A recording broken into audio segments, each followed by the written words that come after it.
This man had nothing, yet even Alexander the Great envied him. Why? The answer is in this video. Plato considered Diogenes' manners and way of life unworthy of a philosopher. "You truly live up to your nickname," Plato once said to him reproachfully.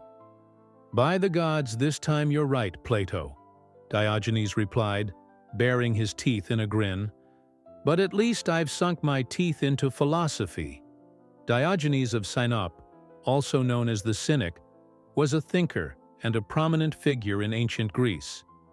He challenged social conventions and became one of the most vivid and controversial personalities of his era. His way of life and teachings clashed with accepted norms, and his bold antics left an indelible mark on the history of philosophy. Diogenes despised material comforts. He lived in poverty and rejected social conventions, preferring asceticism, keeping only what was strictly necessary, and discarding all superfluous possessions. It is believed he lived in a large clay jar, and for his persistence in seeking authenticity and rejecting convention, he is revered as the founder of the Cynic school. Diogenes mocked the powerful and famous, openly criticized notable philosophers like Plato, and forced people to reconsider their ideas of virtue, happiness, and the meaning of life. In winter he walked barefoot in the snow, and in summer he rolled in hot sand, training himself to endure hardship. "Don't you think you're going too far?" a student once asked. "Of course," Diogenes replied. "I'm like a conductor. Sometimes you have to sing louder for the choir to sound right." When asked about the difference between life and death, he said, "None." "Then why are you still alive?" "Because there's no difference," he answered. But that was far from all. What follows are stories for which he was feared, hated, and secretly respected even by those more powerful than him. Once, during a lecture, Plato defined man as a featherless biped. The next day, Diogenes burst into the academy carrying a plucked chicken and loudly declared, "Here is Plato's man." The students roared with laughter, and Plato, embarrassed, was forced to add to his definition, "with broad nails." This act became a lasting symbol of Diogenes' audacious freedom of thought and his contempt for pompous rhetoric. Another time, speaking of an athlete returning from victory but ogling women, Diogenes remarked, "Behold our hero, defeated by every glance of a beauty." On a sunny day, Diogenes wandered through the marketplace with a lit lantern, scrutinizing people. When asked what he was looking for, he answered, "I am looking for an honest man." Then, sweeping the crowd with a sorrowful glance, he added, "I called for men," and walked away. Once, while washing vegetables in a stream, Plato said to him, "If you knew how to flatter kings, you wouldn't have to wash vegetables. And if you knew how to wash vegetables, you wouldn't have to flatter kings," Diogenes shot back. On seeing a boy drink from his cupped hands, Diogenes threw away his cup, saying, "A child has outdone me in simplicity." When asked about marriage, he would say the young are too early and the old too late. So what if you love a girl? Love is a luxury for those with nothing else to do. And what should one do instead? Seek freedom. And he would add, freedom is hard to find while living in the sweet prison of family life. One day he walked backwards across the square, and when a crowd gathered, he said, "You laugh that I walk a little backwards, but you live your whole lives upside down." Then he turned and walked normally. A wealthy man once invited him to his home and said, "Make yourself at home." Diogenes promptly lay down on the table and began eating with his hands. "What are you doing?" the host cried. "Didn't you say, 'Make yourself at home'? This is how I do it at my home." When asked the best way to take revenge on an enemy, he replied, "Stop being like him." He was once seen at the marketplace eating a simple flatbread with onions and laughing.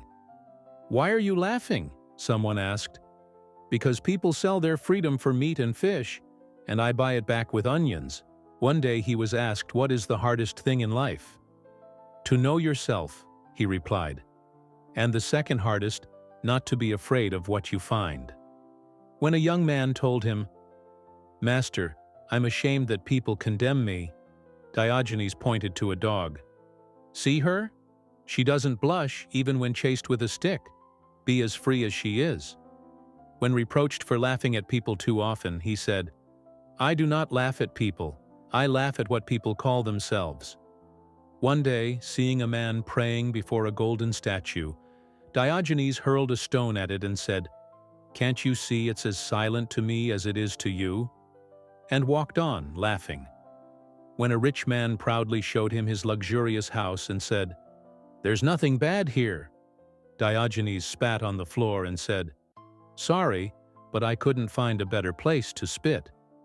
Asked why people readily give alms to beggars but not to philosophers, he said, "Because everyone thinks they can become a philosopher themselves, but no one wants to become a beggar." When asked about the meaning of life, Diogenes simply raised his hand to the sky and said, "To keep this hand from trembling, even when all eyes are on it." Once he saw a man offering sacrifices to the gods and praying for wealth. Diogenes approached and said, "Fool, you'd do better to help yourself than to trouble the gods." When someone in the crowd struck him with a stick, Diogenes calmly said, "Careful you don't break your stick on my foolishness." When a student asked what he feared most, Diogenes replied, "To forget to laugh at myself." Noticing how people carefully cleaned their shoes but never their minds, he remarked, "It's a pity you care more for what you stand on than for what you live by." Once, eating in the company of other philosophers, one rebuked him for his appetite. "Yes, I eat to live, and you live so that no one condemns the way you eat."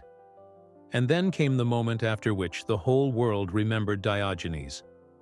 When Alexander the Great, having heard of the strange philosopher, came to see him and found him lying in the sun beside his jar, he said, "I am King Alexander. Is there any favor you wish me to grant?" Without rising and squinting up at him, Diogenes replied, "Yes. Step aside. You're blocking my sunlight." The king, struck by the philosopher's boldness, turned to his companions and said, "If I were not Alexander, I would wish to be Diogenes." He spoke simply, lived even more simply, yet each word of his has outlived empires. Neither royal power, nor the crowd, nor cold, nor heat could make him betray himself. And perhaps that is why, thousands of years later, we remember not those who ruled the world, but the man who ruled his own freedom. And so their meeting ended. And to this day, that short exchange is quoted as proof that true freedom is stronger than any crown. And this is only a fraction of his defiant wisdom. Watch the next videos. More stories and lessons lie ahead, the kind that have changed the world for centuries.